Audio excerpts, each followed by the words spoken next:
Well, by the time you'll be watching this episode, it'll be somewhere in mid-July, and you'll be thinking about escaping for a summer vacation.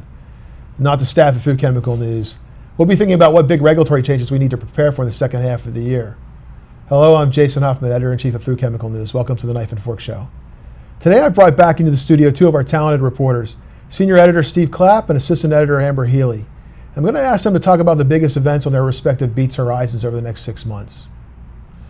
Well, who wants to go first? Let's talk about what's coming up in the next 6 months that we should all be prepared for. I'm going to defer to Steve on this. Sounds like it's a typical story meeting. Exactly. Turn it over to Steve. Well, I cover biotechnology for Food Chemical News, and I was thinking the things were quieting down, but not so much. It's we've got a lot of big things happening. Biotech labeling. The former Undersecretary Kathleen Merrigan recently described biotech labeling in the various states across the country as whack-a-mole, because every time you think nothing's happened, up comes a state with some legislation or proposed legislation. Interestingly, none of these bills reached a governor's desk until just recently, when Connecticut reached a compromise with their House and their Senate and their governor, who was very skittish about this.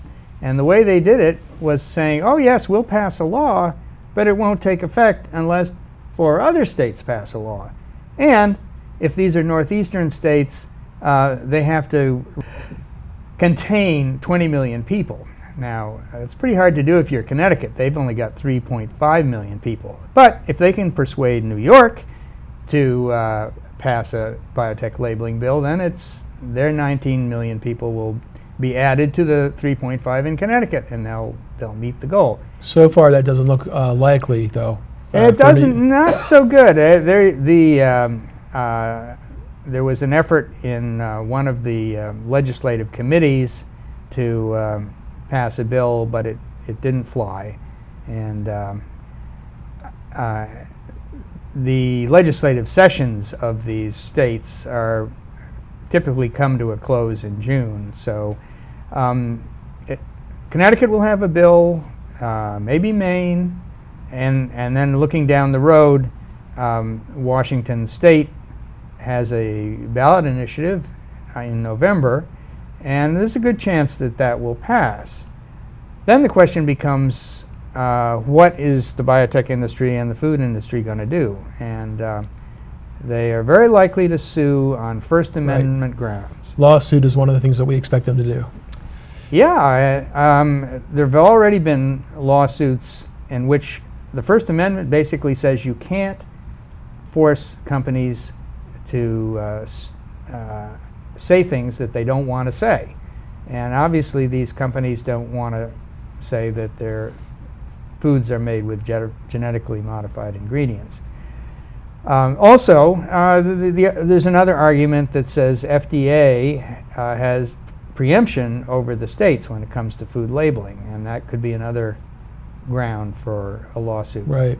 So we'll have to be looking out for this. GMO labeling is going to be something we're going to be keeping an eye on for the next 6 months. Oh, at least 6 months. At least 6 months, yeah. Yeah. I saw the guys from Just Label at speak at the Organic Trade Association, and it was interesting because what happened in California a little while ago is they had a proposition that got voted down narrowly, just narrowly defeated, that would have required GMO labeling. And the guys from the Just Label It group, they're the advocates for labeling, they said, no, that wasn't a defeat, that was a victory.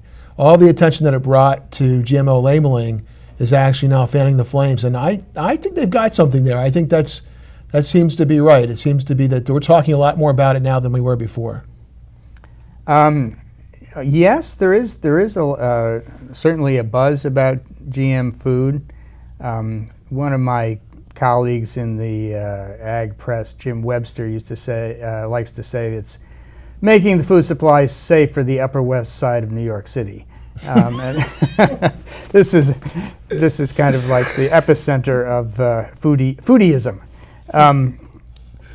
Anyway, but it's definitely it's not just the labeling issue. Now we're looking at possible approval of genetically engineered salmon which scares a lot of people. And there are numerous retailers, Whole Foods and Targets, that say they're not going to sell the stuff. And So if we had a theme for the next 6 months, battle over biotechnology seems to be the running theme. yes, indeed. All right, Amber, you're up. What's going on in your beat that you think you're going to be watching for the next 6 months? Steve took my answer. I got nothing. No, I think in my odd little world of coverage areas, I think there are two things. One is starting and one is continuing. Very soon we'll have the Dietary Guidelines Advisory Committee begin their work. And this is a 2-year, very sort of academic, labor-intensive process to come up with recommendations for what the Secretaries of Health and Human Services and Department of Agriculture will tell people they should be eating. Eat more of this, eat less of that. Not foods necessarily, but nutrients. And it's the breakdown between food and nutrients that has some of the people who have previously served on the committee kind of annoyed, because we eat food. We don't eat nutrients, we eat food. And the discussion always starts off with what kinds of food should we focus on, and it dissolves into fats and sugars and sodium and fatty acids and what have you. The committee hasn't started their proceedings yet. They'll be starting it very soon. We will have at least a day and a half meeting done shortly, and no one really knows what's going to be happening yet, what's going to be discussed. It's going to be a long and contentious and probably very controversial couple of years. Like just yesterday, we released the 2010 Dietary Guidelines. Yeah. And you want to start talking about the 2015 Dietary Guidelines now? I don't, but statutorily they have to come up every 5 years for review. I think the reality with this issue is, though, that it is a heavy issue for the industry. Oh, because it definitely. dictates policy. It also companies can use that information to promote, or maybe they get punished by the information if it paints a bad picture for their ingredients. So it's a very political issue, and I think that probably, I imagine early on is when the initial arguments are being sort of brought forth that will be discussed for the next couple of years. That's right. They'll start, when the meeting starts, it's always a question of, do we have enough evidence to suggest that we open up the guidelines again to look at new information, look at new research, and also make new recommendations? And odds are they're going to say yes, because if not, why go through all the time of putting together a 15-member committee if they're just going to meet together for 5 minutes and say, nope, we're good, let's go, and head back home? There are people who suggest that they should do that because the 2010 Dietary Guidelines, a lot of those provisions and those recommendations haven't been implemented or haven't been translated into actionable items for the general public. Right. But they're going to move forward. So all right. Well, I asked you to bring 2 items. What's your other item? My other item, my new favorite, which is additives and caffeine. And a couple of months ago, Wrigley's came out and said, we've made caffeinated gum. And CSPI went really well, said didn't it lasted for about a month. And then the Wrigley's people met with FDA and said, you know what, we take it back. We're not going to produce this anymore. Mike Taylor, the Deputy Commissioner for Foods and Veterinary Medicine at FDA, said, we need to really take a look at what caffeine's being added to, because the only way that caffeine has been approved as an additive for food outside of naturally occurring things was for colas, and that was back in the 1950s. Since then, we've seen caffeine added to just about everything. Caffeinated waffles, caffeinated maple syrup, gum, Cracker Jacks, all kinds of things. And FDA is saying, you know what, we don't know if this is really a good idea. They've said they're going to look into it.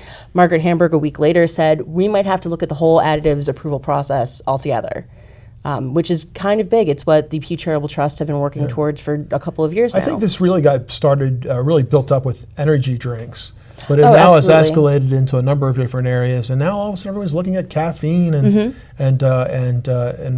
what it does and how we need to potentially put more regulations into it. It's a question of the cumulative effect. A little coffee here, a little caffeinated waffles with caffeinated syrup there, doesn't mean anything to this group or to that group, but overall, how much caffeine are people getting in a day? No one really knows the answer to that.